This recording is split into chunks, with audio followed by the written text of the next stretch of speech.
I just started it. Okay. So we're ready now, Patty? Yes. Yes. Okay. We're now going to take a roll call vote, and I ask each member indicate their agreement with the following. To the best of my knowledge, during the closed meeting, the only matters heard, discussed, or considered were those matters lawfully exempted from open meeting requirements under the Virginia Freedom of Information Act, and only those public business matters as were identified in the motion by which the closed meeting was convened. Okay, Mary Estelle, could you take a roll call vote? Ms. Dorsch? Aye. Mr. Delandro? Aye. Ms. Drake? Aye. Mr. Jordan? Aye. Ms. Moses Ned? Aye. Mr. Watkins? Aye. Thank you. Thank you very much. And now we will hear from our CFO, Steve Pittard, on our 2026 capital budget. And just to let folks know that at the end of this I'll be looking for a recommendation that we recommend this budget for consideration by the full board, which would happen next Thursday. All right. Thank you, Ms. Dorsch. Jonathan, do you have the slide deck up? All right, there you go. So moving forward to the next slide. So each year, we're required to, one, for good budgeting practice, we have a budget each year, but each year we are required by our enabling legislation to submit by February 1st to the Commonwealth Transportation Board, as they are a significant funding contributor to our efforts. Then the Commonwealth Transportation Board has until May 30th to approve the budget, or it's deemed approved at that point. And we have always, in the past, it's a little early in the process for us to have a budget complete. So we've always committed to the Commonwealth Transportation Board that any significant adjustments that occur from that February 1st date forward, that we will come back and brief them and give them another chance to consider those changes to the budget. The other item I'll point out here is we also do include, we send, the CTB is basically approving our capital budget. We also include a operating plan with that budget. And at this point, it's very early in the process for us to have a really precise operating budget for the coming year. So we do include a preliminary estimate. We will be refining that estimate before our May 22nd board meeting, where you, as the VPRA board, would consider this budget for final adoption for FY26. Moving along. So as we've briefed y'all numerous times, we have a continuous financial planning process here at the Passenger Rail Authority. And early on, we were able to establish that it would be a balanced planning process, or a balanced budget process. So you see what this schedule is really showing is we have a sources of $7.74 billion. And I guess, let me rephrase that. From August to January, the changes is what this is reflecting. But you see that basically our sources equal our uses and the management reserve, which is what we've talked about. We have a policy on the management reserve as far as, the board. There's a good reason for one, we're operating passenger trains, which those costs aren't all fixed, somewhat variable. The ticket revenues are variable, so it's good to have a management reserve for that process. It's also good we have a large capital program, and you can't know everything that's going to occur with all those capital projects, so it's good to have a reserve balance. This slide does reflect what's changed since August, when we did the amended budget for FY25 and the amended financial plan at that point. And what you see is but two positives. So you see the sources going up by $13 million, and you see the uses going down by 35, which are both in a positive direction. And we'll talk more in the coming slides about the sources and the changes in the uses also. Next slide. So this is essentially a slide that rolls forward the sources and also the management reserve from that August date to today. And I'm just going to focus mostly on the increases in the sources. So what you see, if you take that line on the top two charts, the increases in sources for quarter one and quarter two, you get back to that $13 million you saw in the overall financial planning slide. What we have, changes we've had that we're proposing to you now, you've seen the quarter one when we did the management reserve update back in October. For FY25, for the quarter two, what you're seeing here is we've received a CRISI award for the Staples Mill Station improvements, and we also received an earmark for planning for the Ettrick Station. So you see an addition of those revenues, and then also the miscellaneous charge change here is the ticket revenue forecast. There's a little bit of change there, and also our investment income actuals came in a little better than we had budgeted for last year. And then before I move forward, the changes in uses on this slide, we'll talk about those in the next slide, which match up to the changes in uses that we saw in the financial planning slide. But moving forward. And this is really a summary of so to our core budget of projects, this is a summary of all those changes to those projects. And I'm going to talk in detail in the next two slides. But really here, I just want to point out that total increase decrease of $35 million in decrease, once again, ties back to the summary financial planning slide that I started in the beginning of this presentation. Next slide.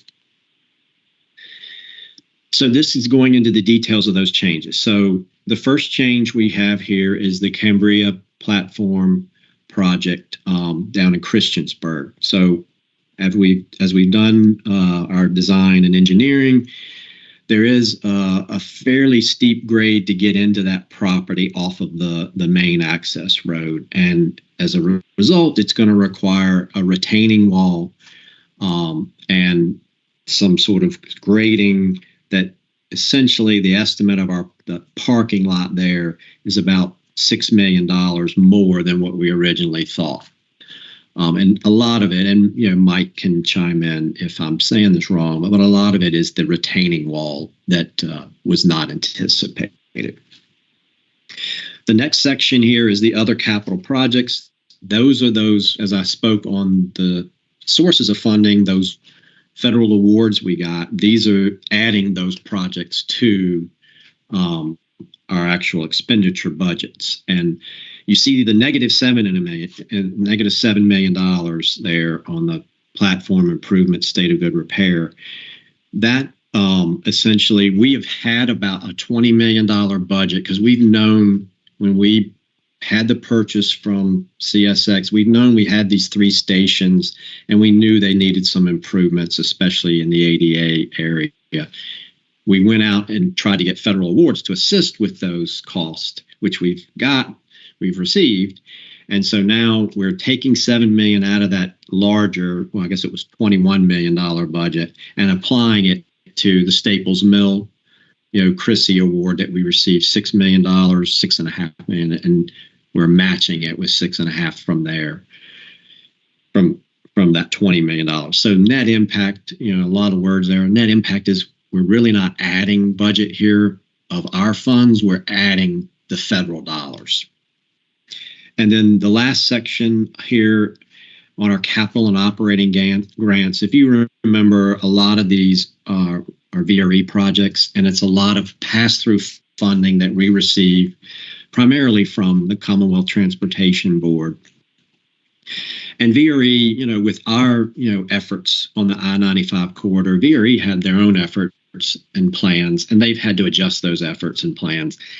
And as a result, there's been some changes on some of their projects, some shifting of funding that they've coordinated through VDOT. And this, that $1 million is the net impact. They've received an additional $1 million and it's pass-through funding, but we do need to add it to the budget to be able to pay it to VRE. And then the last item here is this is track access fees that we pay to Norfolk Southern for access for the Roanoke service, for the 2 trains on the Roanoke service. And this is just updating those costs to match to the agreement. And now moving on to the next slide. So, and this has changed. If you recall the summary slide, there was also the operations plan change and the net impact here. And this covers through the 2031 timeframe. That's why you see such a large $1.6 billion number in total. So there's a net $51 million decrease in those in that time frame, and from last year to this year's current plan. And a lot of it was, actuals for FY24 actually came in under budget because there were new expenditure allocation process through the States for Passenger Rail Coalition and Amtrak working together. So our 24 expenditures came in significantly under. Hopefully that new process carries forward and our costs will be down going forward. VRE access payments, as you know, VRE has had a lot of new service. When we did the I-95 corridor purchase with CSX, we got our service, our Amtrak service, but we also got a lot of new service for VRE. And they're adjusting when that new service will start. We've carried it in the plan starting, I believe, in 26. And now some of those trains, we're not going to start trains that we don't need. So we're adjusting our plan. The other item I'll mention here is our other operations administrative costs. You see FY24 actuals came in under budget a significant amount, $14 million. That's due to in FY24, we set forth a plan to implement a full cost allocation plan process for the agency. We weren't quite sure if we were going to be able to get that completed in 24 because it required Federal Railroad Administration approval.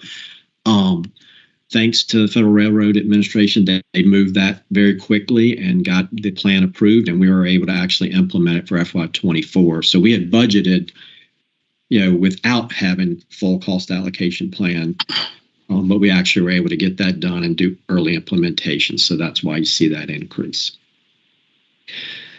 And moving along to my final slide on the budget. So this is just a quick timeline. We will be asking here the full board on its January 16th meeting to agree to send our recommended budget to the CTB by the February 1st deadline. We'll also, at the January 16th board meeting, ask the full board to approve the recommended management reserve for the Q2 of fiscal year 25. And I want to reiterate any adjustments that we make from this February 1st budget. We've committed, well, one, we're obviously keeping you as a board briefed, and we'll have one-on-one briefings if needed, in addition to Finance Committee meeting between now and May 22nd. But also, we've always committed with the CTB to go back to them if there's any amendments or any adjustments to the budget to keep them informed.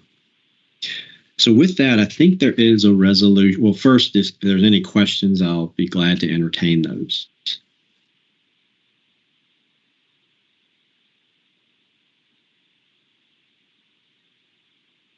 So hearing no questions, I believe we have a resolution that is asking the Finance Committee to recommend this budget to the full board for their consideration, which hopefully we can have that for your consideration here.